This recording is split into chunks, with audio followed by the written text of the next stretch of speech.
Yan, alam niyo naman dito sa amin, bago naman kami dumating sa ganitong pyesa, marami kaming nasayang na belts na tulad niyan, yung sa nabili nyo. Actually, parang same po siya. Oh. Iba lang yung packaging niya, nakita nyo. Same siya, may pula dito.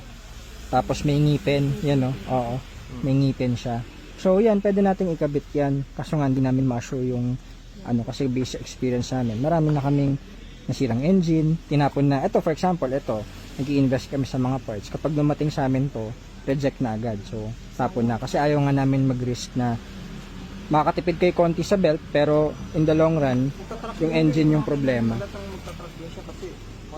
Yung kapit, yung talon kasi sir, yung niya, yung sukat. Oo. Yun yung mahirap. Kumbaga ito sir, mamaya kukuha kami ng VVT para makita nyo kung gaano siya kakapit dun sa gear na mismo. Meron kami yung gear dyan, kinukuha lang po. Yan. So pakita natin ulit ma'am, picturean nyo na lang. So ito yung sa inyo, timing belt. Yan, yung may ngipin, yun. Oh, ito yung sinasabi ko na reject din namin na hindi naman siya fake pero yung mga replacement parts. So ito yung sa amin na original na ginagamit namin.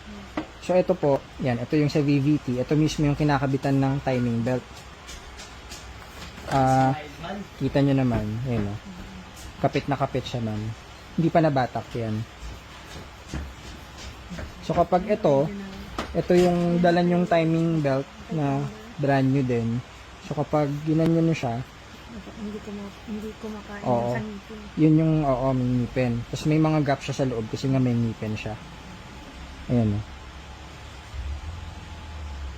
Yan. So ito naman, tulad nga nito, kaya naman tong papasukin, yung babatakin mo siya ng Kaso, yun nga, ang cons niya, kapag in the long run, syempre, kung di talaga siya sobrang fit, may malaking possibility na tatalon siya sa timing. Kaya, syempre, yun, kita nyo naman yung difference, di ba? Ito versus yan. O kaya kami lagi may sample, para na nakikita din ng mga clients kung bakit, ano yung reason na bakit siya ganun. Ayan. Saka sir, tensioner na rin dito ko na rin dito. Ay, sige po. Oo. Asan na ba yung tensioner mo?